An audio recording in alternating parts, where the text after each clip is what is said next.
ಸಂವೇದನಾ save nature and culture for ರಾವಣನ ಅಟ್ಟಹಾಸ ಕೇಳಿ ನಡುಗುತ್ತಿದ್ದ ಸಮಾಜದ ಜನರಿಗೆ ಭರವಸೆಯ ಹೊಸ ಮಿಂಚೊಂದು ಕಾಣಿಸಿತು. ಕೇವಲ 13 ವಯಸ್ಸಿನ ಹುಡುಗನೊಬ್ಬ ಆಗಲೇ ಭಯಾನಕ ತಾಟಕೆಯ ಸಂಹಾರ ಮಾಡಿದ್ನಂತೆ, ದುಷ್ಟ ಸುಬಾಹುವನ್ನು ಕೊಂದನಂತೆ. ರಾವಣನ ಬಗ್ಗೆ ತಲೆ ಕೆಡಿಸಿಕೊಳ್ಳದಿರಿ, ಆ ರಾಕ್ಷಸನ ಹುಟ್ಟಡಗಿಸಲು ಪುರುಷೋತ್ತಮನೊಬ್ಬ ಬಂದಿದ್ದಾನೆ ಅನ್ನುವ ಸಂದೇಶ ಜಗತ್ತಿನೆಲ್ಲೆಡೆ ಆತ್ಮವಿಶ್ವಾಸವನ್ನು ಮೂಡಿಸಿತು. ಆ ವಿಶ್ವಾಸಕ್ಕೆ ಕಾರಣನಾಗಿದ್ದು ಮರ್ಯಾದಾ ಪುರುಷೋತ್ತಮ ಶ್ರೀರಾಮ. ಸ್ಥೈರ್ಯೇಣ ಹಿಮವಾನಿವ ಅನ್ನುತ್ತಾ ವಾಲ್ಮೀಕಿ ಮಹರ್ಷಿಗಳು ಶ್ರೀರಾಮನ ಧೈರ್ಯವನ್ನು ಹಿಮಾಲಯಕ್ಕೆ ಹೋಲಿಸಿದ್ದಾರೆ. ಕಷ್ಟಗಳಿಗೆ ಎದೆ ಕೊಡುವ ಆದರ್ಶಕ್ಕೆ ಬಹುಶಃ ಶ್ರೀರಾಮನಿಗಿಂತ ಸೂಕ್ತ ಉದಾಹರಣೆ ಮತ್ತೊಂದಿಲ್ಲ. ದಶರಥ ಮಹಾರಾಜ ಪುರಜನರ ಅಭಿಪ್ರಾಯವನ್ನು ಪಡೆದು ನಾಳೆಯೇ ಶ್ರೀರಾಮನಿಗೆ ಪಟ್ಟಾಭಿಷೇಕ ಅಂತ ಘೋಷಿಸಿದ್ದಾರೆ. ರಾಜನಾದವನು ಪಾಲಿಸಬೇಕಾದ ಪ್ರಮುಖ ವಿಧಿಗಳ ಬಗ್ಗೆ ರಾಮನಿಗೆ ತಿಳಿಸ್ತಾ ಇದ್ದಾರೆ. ಸಂಭ್ರಮದ ಕ್ಷಣಗಳ ಕಣ್ತುಂಬಿಕೊಳ್ಳಲು ಪುರಜನರು ತುದಿಗಾಲಲ್ಲಿ ನಿಂತಿದ್ದಾರೆ. ಇನ್ನು ಕೆಲ ಕ್ಷಣಗಳು ಕಳೆದರೆ ಶ್ರೀರಾಮನ ಪಟ್ಟಾಭಿಷೇಕ. ಶ್ರೀರಾಮಚಂದ್ರ ಅಯೋಧ್ಯೆಯನ್ನು ಆಳುವ ದೊರೆ. ಆದರೆ ವಾತಾವರಣದಲ್ಲಿ ಮೋಡ ಕವಿಯಿತು. ಅಕಾಲದಲ್ಲಿ ಮಳೆ ಬರುವ ಸೂಚನೆಯದು. ರಾಮನಿಗೆ ಪಟ್ಟಾಭಿಷೇಕ ನಡೆಯುವುದಿಲ್ವಂತೆ. ರಾಮ ಕಾಡಿಗೆ ಹೋಗಬೇಕಂತೆ, ವನವಾಸಕ್ಕೆ. ಸಂಭ್ರಮದಲ್ಲಿದ್ದ ಅಯೋಧ್ಯೆಯಲ್ಲಿ ಸೂತಕದ ಛಾಯೆ. ರಾಮ ಸೀತೆಯರ ಜೊತೆ ಲಕ್ಷ್ಮಣನೂ ಹೊರಟು ನಿಂತಿದ್ದಾನೆ. ಜನರ ಕಣ್ಣೀರೇ ಸರಯು ಮೂಲಕ ತುಂಬಿ ಹರಿಯುತ್ತಿದೆಯೇನೋ ಅನ್ನುವಂತೆ ಭಾಸವಾಗ್ತಾ ಇದೆ. ಆದರೆ ಶ್ರೀರಾಮ ಮಾತ್ರ ಸ್ಥಿತಪ್ರಜ್ಞ. ಅವನ ಮುಖದಲ್ಲಿ ಯಾವುದೇ ದುಃಖದ ಛಾಯೆ ಇಲ್ಲ.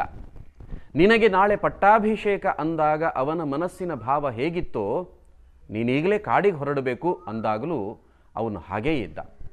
ಶ್ರೀರಾಮನ ಧೈರ್ಯ ಮಾತ್ರವಲ್ಲ, ಆತ್ಮಸ್ಥೈರ್ಯವು ಹಿಮಾಲಯದಂತೆ ಅಚಲ.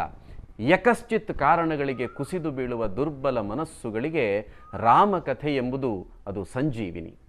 ರಾಜ್ಯ ಕಳೆದುಕೊಂಡಾಗಲೂ ವಿಚಲಿತನಾಗಲಿಲ್ಲ. ಕಷ್ಟದ ದಿನಗಳಲ್ಲೂ ಕರ್ತವ್ಯ ಮರೆಯಲಿಲ್ಲ. ಶಾಂತ ಮನಸ್ಥಿತಿಯನ್ನು ಕಳೆದುಕೊಳ್ಳಲಿಲ್ಲ. ಶ್ರೀರಾಮನ ವ್ಯಕ್ತಿತ್ವ ನಮಗೆ ಬೆಳಕಾಗಿ ಒದಗುವುದು ಈ ಎಲ್ಲ ಕಾರಣಗಳಿಗಾಗಿ.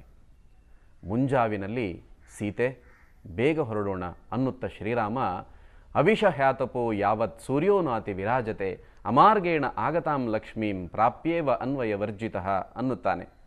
ಸೂರ್ಯ ತನ್ನ ತಾಪವನ್ನು ಬೀರುವ ಮೊದಲೇ ಹೊರಡೋಣ ಅಂತ ಹೇಳಬಹುದಿತ್ತು. ಆದರೆ ಮುಂದುವರೆಸಿಕೊಂಡು ದುರ್ಮಾರ್ಗದಿಂದ ಪಡೆದ ಹಣದಿಂದ ಬೀಗುವ ಕುಲಹೀನನಂತೆ ಸೂರ್ಯ ಕೂಡ ತಾಪ ಕೊಡ್ತಾನೆ ಅನ್ನುವ ರೂಪಕವನ್ನು ಜೋಡಿಸಿ ಪುಟ್ಟದೊಂದು ಸಂಗತಿಯಲ್ಲೂ ಮಹಾನ್ ಚಿಂತನೆಯೊಂದನ್ನು ವಾಲ್ಮೀಕಿಗಳ ಮೂಲಕ ಶ್ರೀರಾಮ ನಮಗೆ ತಲುಪಿಸ್ತಾನೆ.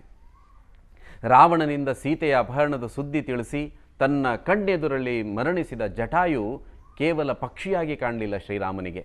ಆ ಪಕ್ಷಿ ತನ್ನ ತಂದೆಗೆ ಸಮಾನ ಅಂತ ಭಾವಿಸಿ ಪಿತೃಮೇಧ ಅನ್ನುವಂಥ ಮಂತ್ರದಿಂದ ಜಟಾಯುವಿನ ಪಿತೃಶ್ರಾದ್ದವನ್ನು ಮಾಡ್ತಾನೆ ಶ್ರೀರಾಮ.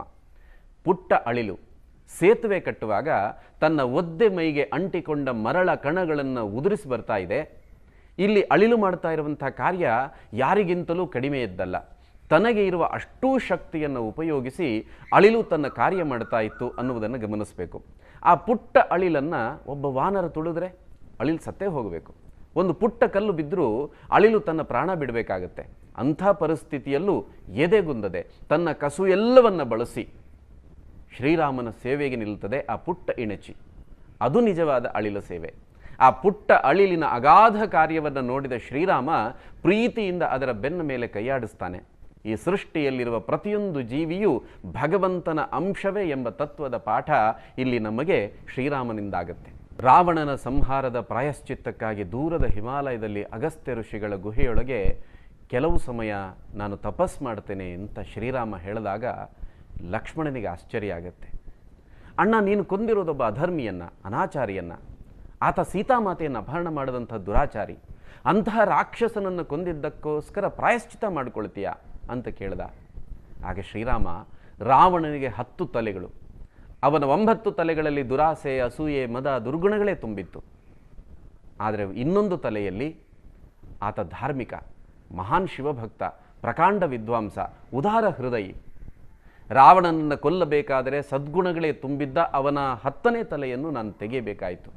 ಹಾಗಾಗಿ ನಾನು ಪ್ರಾಯಶ್ಚಿತ್ತ ಮಾಡಿಕೊಳ್ಳಲೇಬೇಕು ಅಂತಾನೆ ಶ್ರೀರಾಮ. ಪ್ರತಿಯೊಬ್ಬ ಮನುಷ್ಯನಿಗೂ 10 ಹಲವಾರು ತಲೆಗಳಿದೆ. ಆದರೆ ಎಲ್ಲರಿಗೂ ಕನಿಷ್ಠ ತಲೆಗಳಲ್ಲಾದರೂ ಪ್ರೀತಿ, ಕರುಣೆ, ಔದಾರ್ಯ, ಭಕ್ತಿ, ಜ್ಞಾನ ಮುಂತಾದ ಅಮೂಲ್ಯ ಗುಣಗಳಿರ್ತವೆ. ವ್ಯಕ್ತಿಯೊಬ್ಬನ ಒಳ್ಳೆಯ ಗುಣವನ್ನು ಗುರುತಿಸುವ ಮೊದಲೇ ವ್ಯಕ್ತಿಯನ್ನು ದೂಷಿಸುವುದು ತಪ್ಪು ಅನ್ನುವಂಥ ಸಂದೇಶವನ್ನು ಶ್ರೀರಾಮ ಈ ಮೂಲಕ ನಮಗೆ ಅರ್ಥ ಮಾಡಿಸ್ತಾನೆ.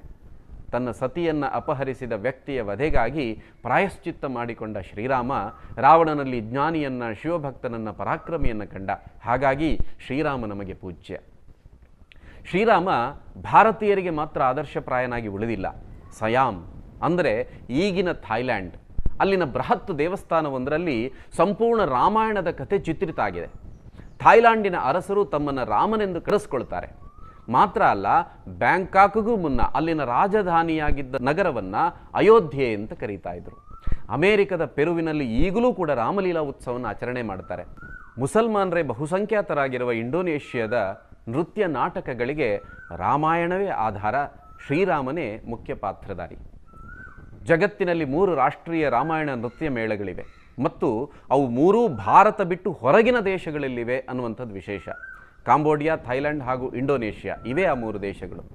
ಇಂಡೋನೇಷ್ಯಾ ದೇಶದ ಜನರನ್ನು ಮುಸಲ್ಮಾನರಾದರೂ ನೀವ್ಯಾಕೆ ರಾಮಾಯಣ ನಾಟಕ ಮಾಡ್ತೀರಿ ಅಂತ ಕೇಳಿದಾಗ ಅವರು ಹೇಳೋದು, ನಾವು ಪೂಜಾ ಪದ್ಧತಿಯನ್ನು ಬದಲಾಯಿಸಿರ್ಬೋದು, ಆದರೆ ನಮ್ಮ ಪೂರ್ವಜರು ಮತ್ತು ಸಂಸ್ಕೃತಿಯನ್ನು ಬದಲಾಯಿಸಲಿಕ್ಕೆ ಸಾಧ್ಯ ಇದೆಯಾ ಅಂತ ಕೇಳಿದಾಗ ಯಾವ ಭಾರತೀಯನ ಎದೆಯು ಹೆಮ್ಮೆಯಿಂದ ಉಬ್ಬದಿರಲಿಕ್ಕೆ ಸಾಧ್ಯ ಇದೆಯೇ?